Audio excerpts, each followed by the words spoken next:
कमजोर बहू। राकेश का शौक था पतली दुबली लड़की का।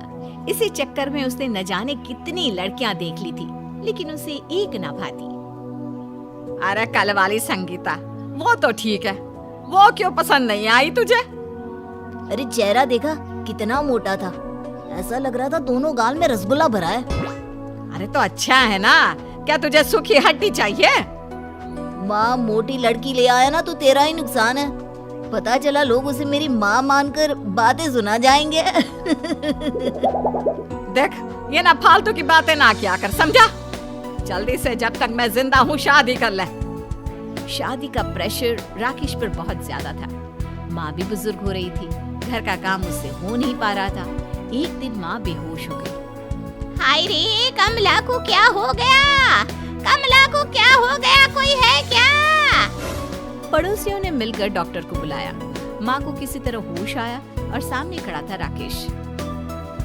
क्यों माँ, किसने कहा था पानी का घड़ा उठाओ? अरे ग्लास में पानी पी लेती। ग्लास में तो तेरी माँ पी ही रहती, लेकिन तू कैसे पीता? बाहर टैंकर आया था, आज मोहल्ले में पानी की कमी थी, सबसे बाल्टी भरी और तेरी माँ भी भारी घड़ा उठा कर ले जा रही थी, तभी इसका पैर चक्कर खाकर फिसल गया। ओहो माँ, ऐसे तो तू बीमार हो जाएगी। मैं कितना डॉक्टर बुलाऊंगा? देख बेटा तू कुछ ना कर, बस आज जो लड़की वाले तुझे देखने आ रहे हैं ना, उन लोगों को फाइनल कर दे बेटा। माँ किसी भी लड़की को ऐसे कैसे फाइनल कर दूं मैं? तो क्या माँ को गिराता रहेगा? अरे घर के काम में उसकी मदद के लिए कोई तो चाहिए ना। या तो तू नौकरी छोड़ दे या घर में बहू लेकर आ जा। अब राकेश क्या करता? माँ को रोज मरते तो देख नहीं सकता था, ना ही पतली दुबली लड़की का सपना छोड़ सकता था।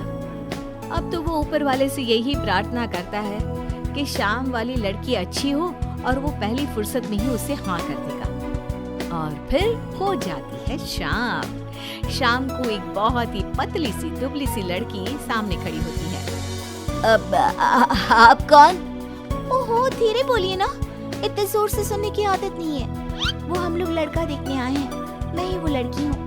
वो क्या है ना, ससुराल देखना था तो मैं भी आ गई। राकेश देखता है, हाय रे ये तो इतनी पतली है कि दरवाजा ना भी खुलता तो नीचे से सरक कर आ जाती। अरे देखो ना, देखो देखो खूब देखो, 2 तल्ले का मकान है, रहने वाले सिर्फ 2, तुम आ जाओगी तो 3 हो जाएंगे। दोनों बात कर रहे होते हैं कि पीछे से लड़की की माँ आ जाती है। बेटा बोलो तो हम बड़े भी बैठकर कुछ बात कर ले, या कहो तो इसे छोड़ जाते हैं, क्यों रीना? जी जी आइए ना। वो क्या है ना, माँ की तबीयत थोड़ी ठीक नहीं है तो मैं ही बात कर लेता हूँ। देखिए मुझे लड़की पसंद है, कल शाम को आते हैं ना हम बारात लेकर। तभी राकेश की माँ आ जाती है। हाँ हाँ तू ही चौधरी बन जा। अरे माँ जिंदा है तेरी अभी। बहन जी बताइए कैसा लगा घर? जी बहुत ही शानदार, हमें रिश्ता पसंद है जी। क्या राकेश इतनी पतली सही है, या बोलो तो इसका मांस पीस से ज्यादा लग रहा है? पतली सी रीना इतनी पतली होती है कि उसे लगता है कि माँ बेटे उसका मजाक उड़ा रहे हैं। कैसे बात कर रहे हैं? मैं पतली नहीं हूँ, मैं फिट हूँ, फिट। चुप कर बड़ी आई फिट वाली। अरे थोड़ा सा पंखा भी तेज कर दो, इसको पकड़ कर चलना होता है कि कहीं उड़ ना जाए। बहन जी मैंने सुना आप लोगों को पतली लड़की चाहिए, अब इससे पतली मार्केट में मिल जाए तो नाम बदल देंगे क्या? अब क्या था, राकेश को पतली लड़की मिल गई और रीना को बड़ा ससुराल। हो जाती है शादी। शादी के बाद अरे ओ रीना कहाँ है? उठी नहीं अभी तक? माँ वो सो रही है, थक गई है ना। थक गई है? क्या किया जो थक गई?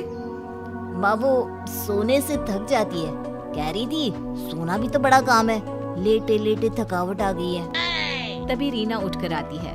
थकी हारी सी रीना को देखकर सास पूछती है, क्या हो गया बहू, सब ठीक तो है ना? माँ जी वो क्या है ना, कमर में दर्द हो जाता है लेटे लेटे।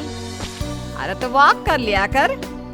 माँ जी वो क्या है ना, वॉक करने से पैर दर्द होते हैं। शरीर में मांस ही नहीं है, अंदर से कमजोर है बहू, खाने पीने में ध्यान दे।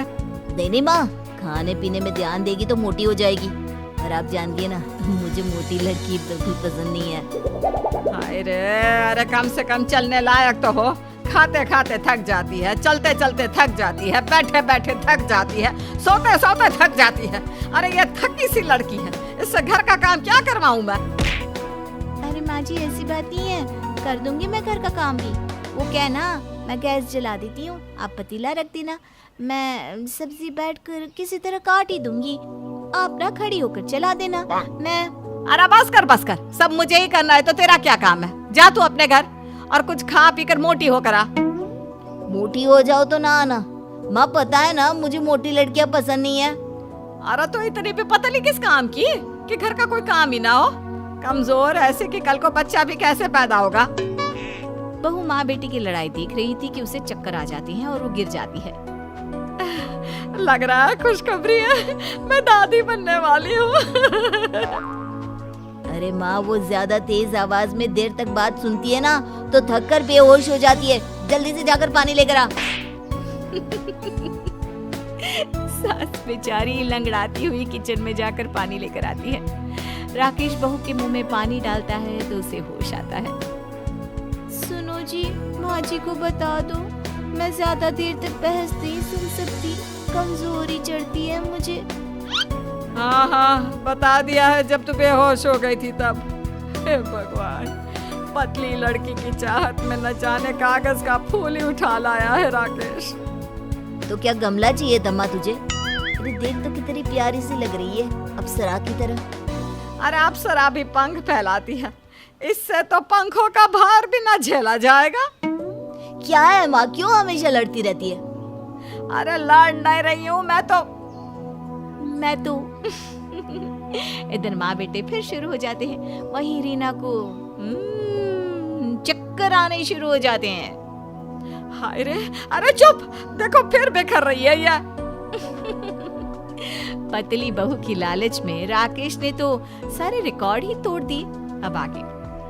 माँ, मैं ना रीना को घुमाने ले जा रहा हूँ। हाँ बेटा ले जा, क्यों नहीं। लेकिन रुक, पहले मैं मोहल्ले वालों को तो बता दूं कि मेरी बहू निकल रही है, तो जरा गाड़ी वाड़ी साइड कर ले। क्या पता किसकी आवाज से ये कहाँ बह जाए। देखिए ना माँ जी कैसे हमेशा मेरे पतलेपन का मजाक बनाती रहती है। अरे वो तो बहुत दूर दूर से रिश्ते आए थे मेरे लिए, लेकिन पापा ने कहा कि तुमको पतली ही बीवी चाहिए, इसलिए यहीं पास में कर ली शादी। हाँ, रिश्ते तो दूर दूर से थे, लेकिन तुझे दूर दूर तक पहुंचाता कौन? कैसे जाती तू दूर? रास्ते में ही तू तो दिखना ही बंद हो जाती। सास बोल रही थी कि रीना बैठ जाती है। क्या हो गया? अभी तो कह रही थी कि घूमने जाना है, अब बैठ गई। वो क्या है ना, सासू माँ पहले बोल ले फिर देखते हैं। क्या है माँ, तू भी ना। राकेश रीना को बाइक के पीछे बिठाता है और निकल जाता है मस्ती से।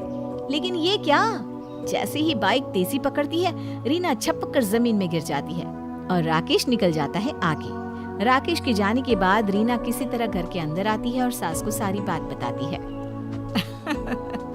मैंने तो कहा ही था कि मोहल्ले वालों को बता देती हूँ। मुझे क्या पता था कि मेरे ही बेटे को नहीं पता कि फूल जैसी बीवी है, जरा सी हवा में बिखर जाती है। अब बैठ, पास के घर में कीर्तन है, वहाँ लेकर चलूंगी तुझे। शाम को राकेश आता है। रीना अंदर खाना बना रही थी और सास सामने बैठी थी। माँ, वो रीना न जाने कहाँ टपक गई। मैंने बहुत ढूंढा लेकिन वो कहीं मिली नहीं। माँ, कहाँ होगी मेरी रीना? माँ, मेरे लिए कहाँ होगी? माँ राकेश को नहीं बताती कि रीना तो कब की घर आ गई है। कहाँ होगी मतलब? अरे तेरे साथ तो गई थी। देख बेटा, हो सकता है कि हवा के साथ बह गई हो, इसीलिए तो कहती रहती हूँ कि लड़की के अंदर इतना तो मांस हो कि वो खुद को संभाल सके। अरे कम से कम ताकत तो हो। पतले के चक्कर में कमजोरी कहाँ तक सही है? हाँ, बात तो सही कह रही है, लेकिन अब क्या करूँ, कहाँ से लाऊं मेरी रीना को?